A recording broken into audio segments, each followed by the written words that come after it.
Sans vous, je ne voyage pas, femme de ménage, implora le millionnaire, ce qu'elle fit. Étienne Besson n'avait jamais imaginé qu'un jour, il supplierait sa femme de ménage de l'accompagner dans un voyage d'affaires. Mais il était là, debout, à l'entrée de son appartement à Paris, dans l'élégante rue de Rivoli, regardant Ophélie Bello ranger ses produits de nettoyage avec la même organisation méticuleuse qu'elle appliquait à tout. « Madame Bello !» appela-t-il en ajustant le nœud de sa cravate italienne. « Il faut que je vous parle. » Ophélie, âgée de 33 ans, leva ses yeux clairs de son chariot de ménage. Elle travaillait pour Étienne depuis 2 ans, 3 fois par semaine, toujours ponctuelle à 7 heures du matin. Elle connaissait chaque recoin de cet immense appartement mieux que son propre propriétaire. « Un problème avec le ménage, monsieur Besson ?» demanda-t-elle en s'essuyant les mains sur son tablier. Étienne s'approcha de la fenêtre donnant sur la Seine. À 37 ans, il dirigeait l'une des plus grandes entreprises technologiques de France, mais à cet instant, il se sentait comme un enfant demandant la permission pour quelque chose d'absurde. « Je dois partir en Provence demain, des affaires importantes. » Mais, il hésita, passant une main dans ses cheveux sombres. « Ma secrétaire vient de me lâcher. Elle a annulé à la dernière minute pour s'occuper de sa mère malade. »« Je suis désolée pour elle, » répondit Ophélie, sincèrement préoccupée. « Le problème, c'est que je ne peux pas y aller seule. J'ai besoin de quelqu'un pour organiser les documents, gérer les horaires, ce genre de choses. Et j'ai pensé, vous êtes tellement organisé ici. » Ophélie fronça les sourcils. « Monsieur Besson, je suis femme de ménage, pas secrétaire. »« Je sais, mais c'est juste pour 3 jours. Je vous paierai 3 fois ce que vous gagnez ici. Et ce serait dans une charmante auberge à Aix-en-Provence. » La proposition tomba comme une bombe dans le silence de l'appartement. Ophélie regarda ses mains calleuses, puis l'homme qui l'avait toujours traité avec politesse, tout en maintenant une distance respectueuse entre patron et employé. « Pourquoi moi, monsieur Besson ?» Étienne se tourna vers elle. Pour la première fois en 2 ans, il l'observa vraiment. Il vit une femme aux traits délicats, aux cheveux châtains toujours relevés en un chignon simple, aux yeux qui semblaient cacher des histoires non racontées. « Parce que vous êtes la seule personne en qui j'ai confiance pour ne pas compliquer ma vie, » répondit-il honnêtement. « Et parce que... » il fit une pause. « Parce que j'ai une peur panique de voyager seul. » Cette confession le surprit lui-même. Il ne l'avait jamais admise à personne. Ophélie étudia son visage. Elle y vit quelque chose d'inattendu, de la vulnérabilité.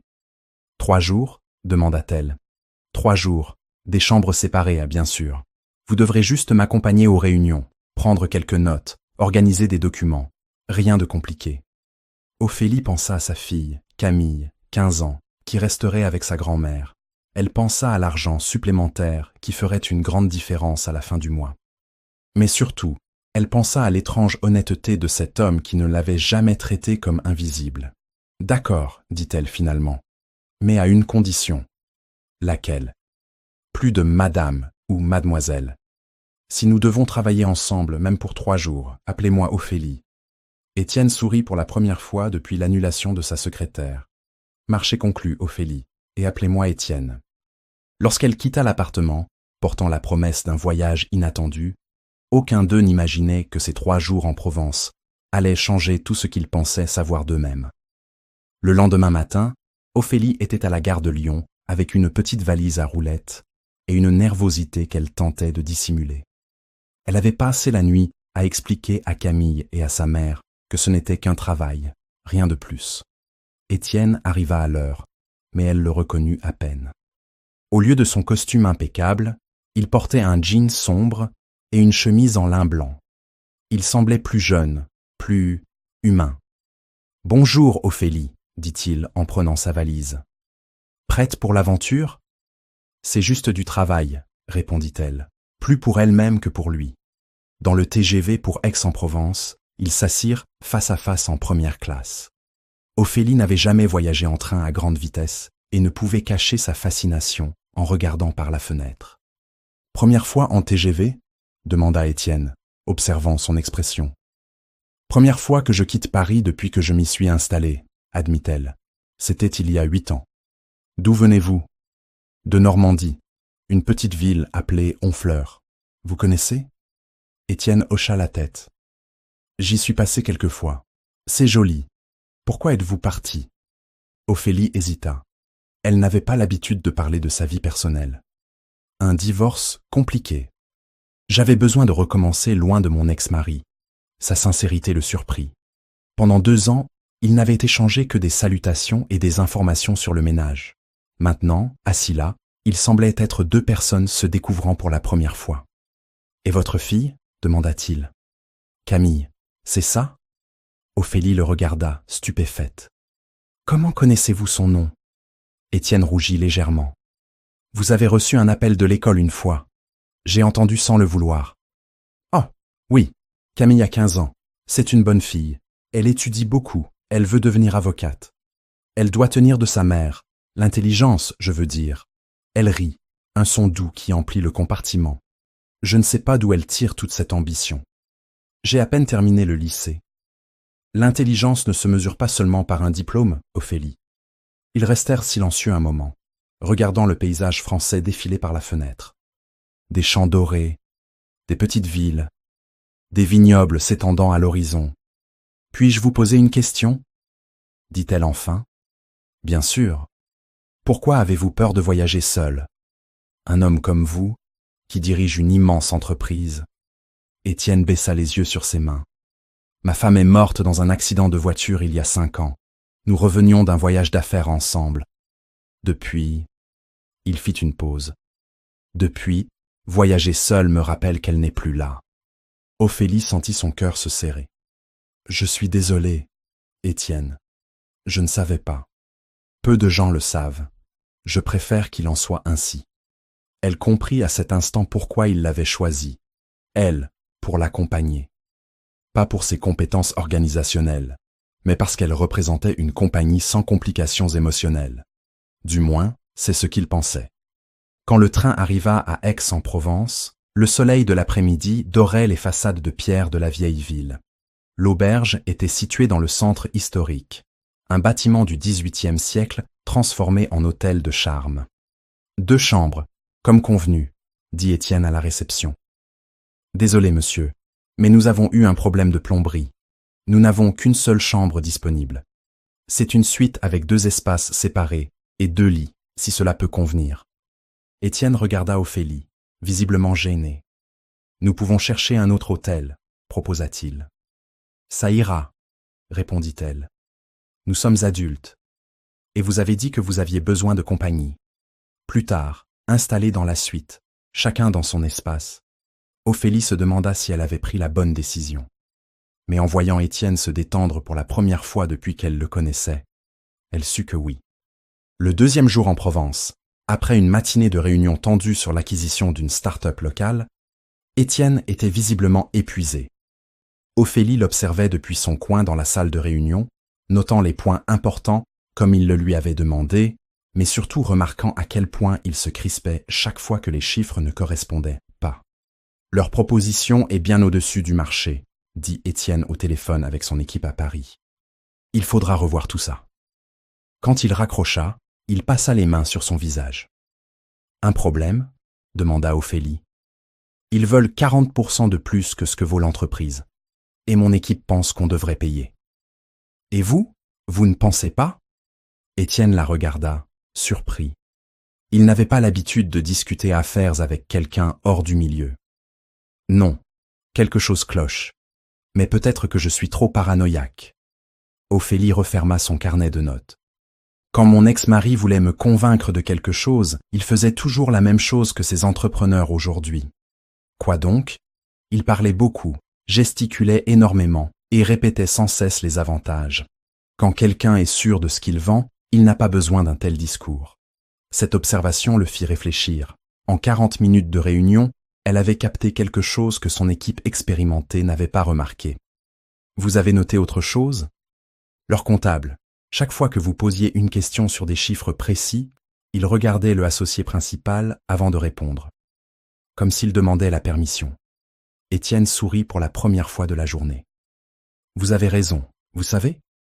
Je ne m'y connais pas en affaires, mais je m'y connais en personne, et ces hommes cachèrent quelque chose. » Cet après-midi-là, tandis qu'Étienne réexaminait les documents de l'entreprise, Ophélie se promena dans les ruelles étroites d'Aix-en-Provence. Elle s'arrêta dans un petit café à la place des Quatre Dauphins et commanda un café au lait. « Dis-moi de quelle ville et de quel pays tu regardes cette vidéo. Je lirai tous les commentaires. » Le patron du café, un homme d'une 60aine d'années, remarqua son accent parisien. « Touriste ?» demanda-t-il en français. « Travail » répondit Ophélie. « Mon patron a des réunions ici. »« Ah, vous êtes secrétaire. » Ophélie hésita. « Quelque chose comme ça. »« Première fois en Provence ? » ?»« Oui, c'est très beau. Je suis né ici. J'ai travaillé 30 ans à Paris, mais je suis revenu à la retraite. Paris est bien pour travailler, mais la Provence est idéale pour vivre. » De retour à l'auberge, elle trouva Étienne dans le petit jardin intérieur, au téléphone. Son expression était sérieuse. « Oui, annulez l'acquisition, dit-il.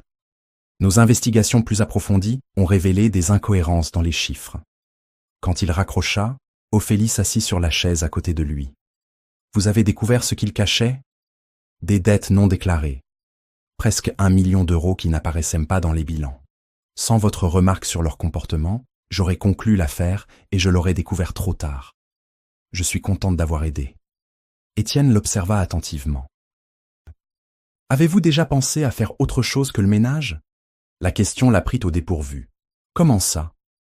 Vous avez un sens aigu des gens. C'est rare dans le monde des affaires. » Ophélie rit, sans humour. « Étienne, je nettoie des maisons. Je n'ai pas d'études, pas de relations. Les gens comme moi ne changent pas de vie à 33 ans. Pourquoi pas ? » La simplicité de la question la laissa sans réponse. Ce soir-là, ils dînèrent au restaurant de l'auberge. L'ambiance était intime, avec des bougies et une musique douce. Sans s'en rendre compte, ils avaient cessé de parler travail pour parler de la vie. « Votre femme, comment était-elle » demanda Ophélie doucement. Étienne resta silencieux un moment. Forte, déterminée. Elle était avocate d'affaires. Nous nous sommes rencontrés lors d'une négociation où elle représentait l'autre partie. J'ai perdu l'affaire, mais j'ai gagné l'amour de ma vie. Vous étiez heureux ? Très. Peut-être trop heureux. J'avais l'habitude de tout partager avec elle. Les décisions, les peurs, les joies. Quand elle est morte, c'était comme si on m'avait arraché une partie de moi. Ophélie tendit la main et toucha la sienne sur la table. Un geste instinctif, de réconfort. Et vous n'avez jamais... Je n'ai jamais réussi à me reconnecter avec quelqu'un. Jusqu'à aujourd'hui. Leurs regards se croisèrent au-dessus de la table, et quelque chose changea entre eux à cet instant. Ce n'était plus patron et employé. C'étaient 2 personnes qui avaient trouvé une connexion inattendue. Le dernier matin en Provence, Étienne se réveilla avec une sensation étrange. Pour la première fois en 5 ans, il n'avait pas rêvé de l'accident. À la place, il avait rêvé d'Ophélie riant dans ce café la veille, le soleil doré de Provence illuminant son visage. Elle était déjà réveillée, assise sur le petit balcon de la chambre, une tasse de café et un livre à la main. « Bonjour, dit-il. Bien dormi ? » Mieux qu'à la maison, admit-elle. C'est très calme ici.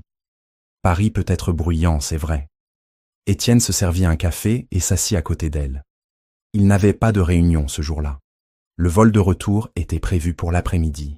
« Ophélie, puis-je vous poser une question personnelle ? » « Bien sûr. Êtes-vous heureuse ?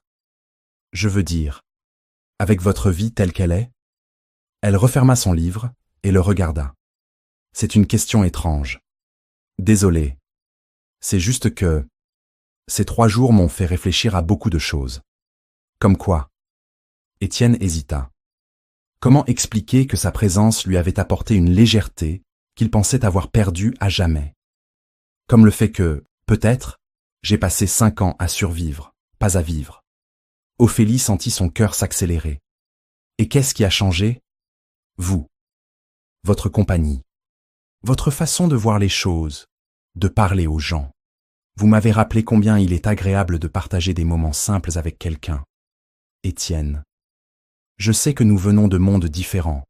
Je sais que vous avez votre vie, votre fille, vos responsabilités. Mais je ne peux pas ignorer ce que je ressens. Ophélie se leva, agitée. Qu'est-ce que vous ressentez ?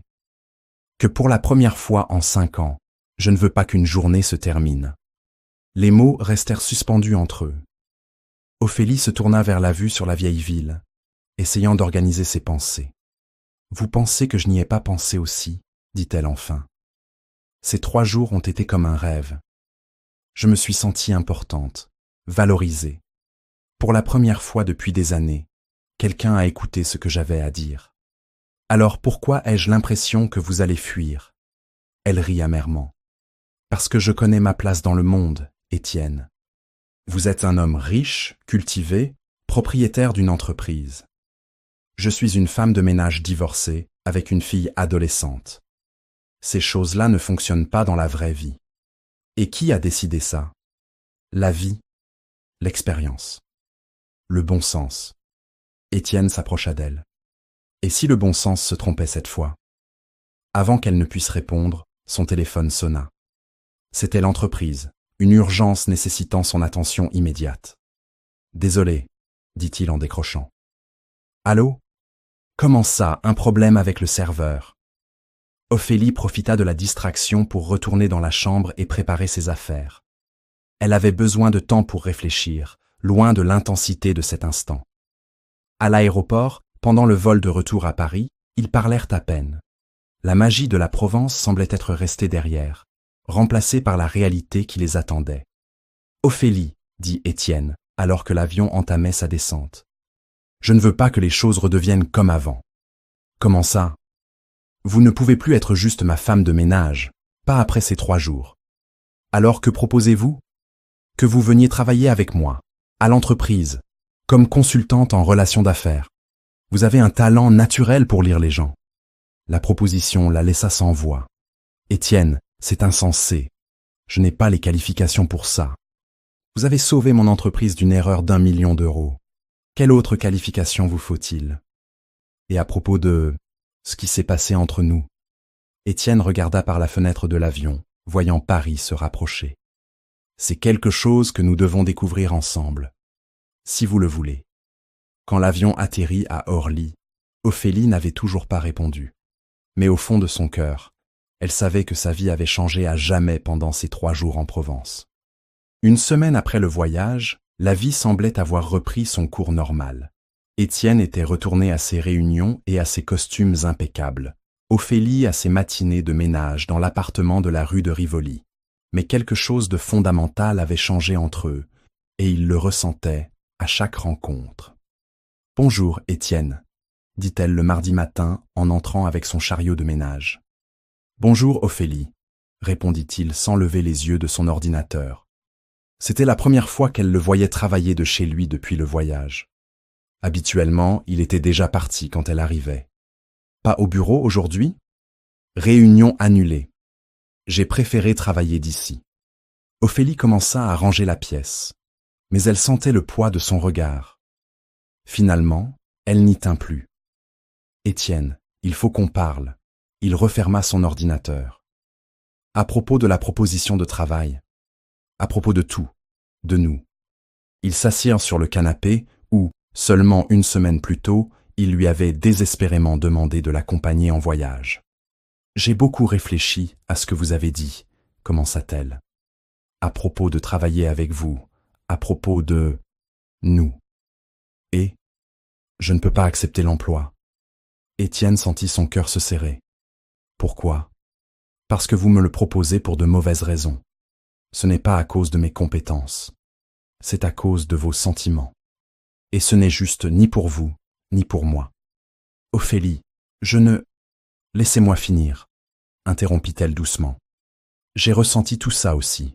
La connexion, la facilité, le sentiment que nous étions 2 pièces qui s'emboîtaient parfaitement. Mais vous êtes encore en deuil, Étienne, de votre femme, de votre vie d'avant. Et moi, j'ai peur d'être juste un pansement temporaire pour votre solitude. » Ces mots le frappèrent comme un coup de poing, surtout parce qu'ils contenaient une vérité qu'il ne voulait pas admettre. « Vous pensez que c'est tout ? » demanda-t-il. « Je ne sais pas ce que c'est, et c'est là le problème. Aucun de nous ne le sait. » Ils restèrent silencieux un moment. L'appartement n'avait jamais semblé aussi grand et vide.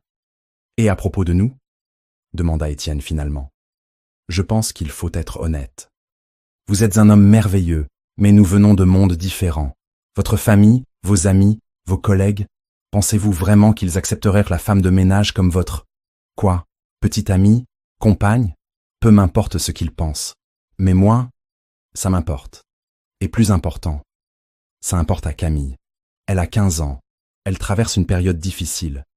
Je ne peux pas mettre notre vie en danger pour quelque chose d'incertain. Étienne se leva et s'approcha de la fenêtre.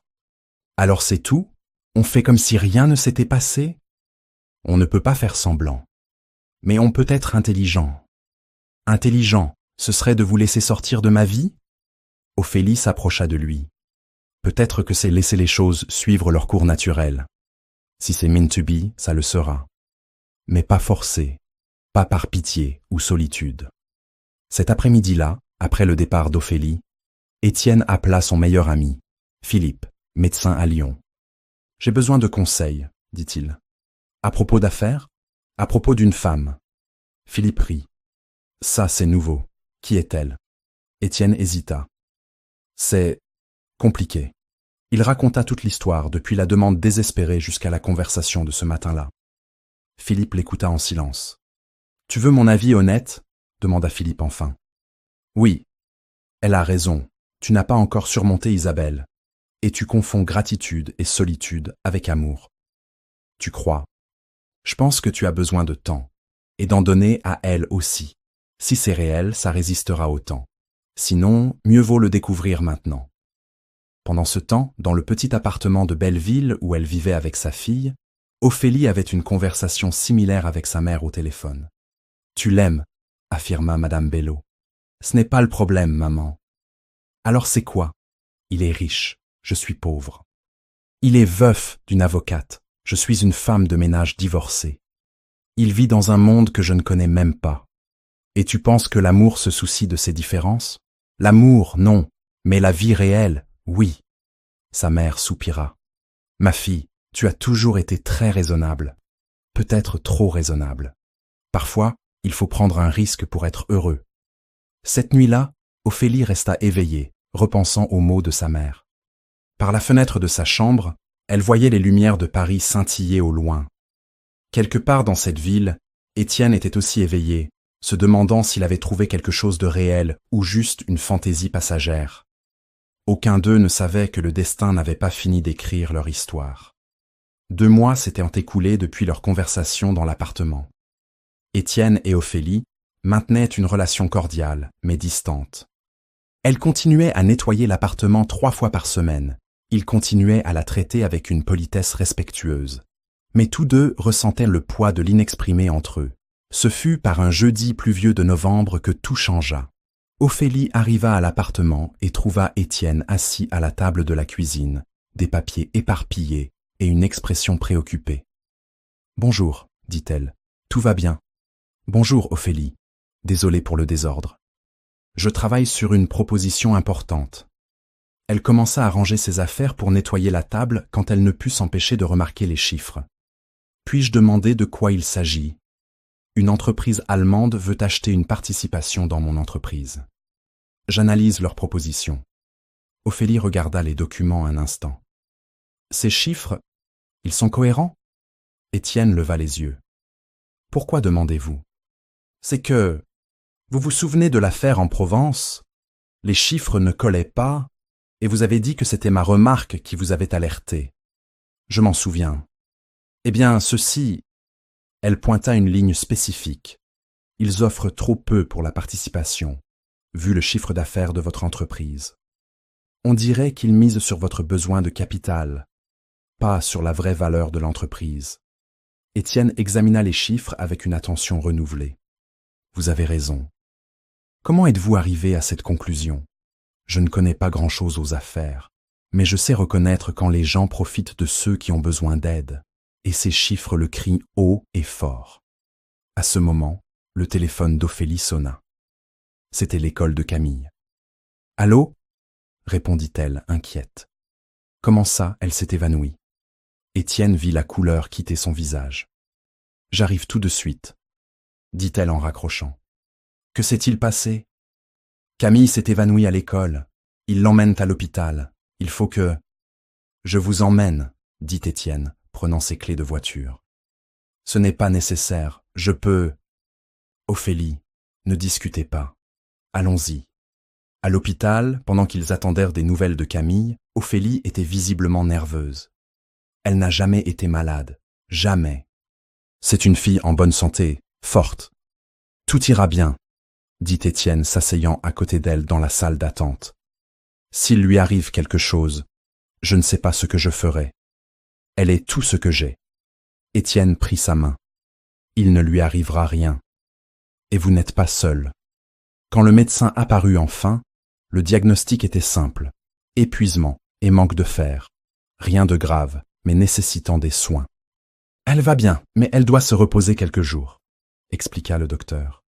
Et améliorer son alimentation. Les adolescents oublient parfois de manger correctement. Dans la voiture, en rentrant chez elle, Ophélie était silencieuse. « Merci, dit-elle enfin. Pourquoi ? D'être là, de m'aider, de ne pas me juger parce que ma fille s'évanouit à cause d'une mauvaise alimentation. » Étienne arrêta la voiture. « Ophélie, regardez-moi. » Elle se tourna. « Vous êtes une mère extraordinaire. Camille est une fille intelligente, polie, ambitieuse. Cela n'arrive pas par hasard. Cela arrive parce qu'elle a une mère qui a tout donné pour l'élever correctement. » Les yeux d'Ophélie se remplirent de larmes. Parfois, j'ai l'impression de ne pas être à la hauteur, qu'elle mérite plus que ce que je peux lui offrir. Elle mérite l'amour que vous lui donnez, et ça vaut plus que n'importe quoi de matériel. Ce soir-là, après avoir ramené Ophélie et Camille chez elle, Étienne prit une décision. Il appela Philippe. « Tu avais raison sur une chose, dit-il. »« À propos de quoi ? » ?»« J'étais encore en deuil. Mais aujourd'hui, j'ai réalisé que ce n'était pas seulement pour Isabelle. C'était pour moi-même, pour avoir cessé de vivre, de ressentir, de me soucier de quelqu'un. Et maintenant ? Maintenant, je sais que ce que je ressens pour Ophélie est réel. Ce n'est pas de la solitude, pas de la gratitude. C'est de l'amour. Et je vais me battre pour ça. Le lendemain matin, Étienne arriva tôt à l'appartement d'Ophélie à Belleville. Elle ouvrit la porte, surprise. « Étienne, que faites-vous ici ? Je suis venu vous faire une proposition. Mais cette fois, ce n'est pas à propos du travail. » « Comment ça ? Je veux vous inviter à dîner. Un vrai rendez-vous. Comme deux personnes qui s'aiment et veulent mieux se connaître. » « Étienne, je ne promets pas que ce sera facile. Je ne vais pas mentir en disant qu'il n'y a pas d'obstacle. Mais je ne vais pas non plus prétendre que ce que je ressens pour vous va simplement disparaître. » Ophélie regarda derrière elle, où Camille était allongée sur le canapé, en train de se remettre. « Et si ça ne marche pas ? Et si votre famille, vos amis, votre monde ne m'acceptent pas ? Alors, nous affronterons cela ensemble. Mais si ça marche, et si nous sommes heureux ? Vas-tu renoncer à cette possibilité par peur de ce qui pourrait mal tourner ? » Pour la première fois en des mois, Ophélie sourit vraiment. « Vous êtes très obstiné, vous savez, seulement quand ça en vaut la peine. Et vous en valez vraiment la peine, Ophélie Bello. »« D'accord. Un dîner, comme deux personnes normales. Comme deux personnes normales qui s'aiment, corrigea-t-il. 6 mois plus tard, Étienne et Ophélie étaient assis dans le même café à Aix-en-Provence, où elle avait pris un café cet après-midi mémorable. Mais cette fois, ils n'étaient pas là pour le travail. « Tu te souviens quand tu disais que les gens comme toi ne changent pas de vie à 33 ans ?» demanda-t-il.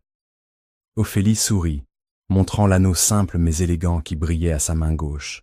« On dirait que je me suis trompé. Sur beaucoup de choses. Tu es maintenant ma partenaire dans la société de conseil que nous avons créée.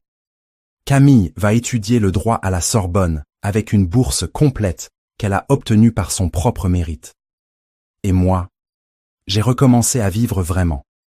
Et j'ai appris que parfois, il vaut la peine de prendre des risques, dit-elle, même quand tout semble impossible. » Étienne lui prit la main. « Sais-tu ce que j'ai appris d'autre ? » ?»« Quoi ? Que l'amour véritable, ce n'est pas trouver quelqu'un de parfait.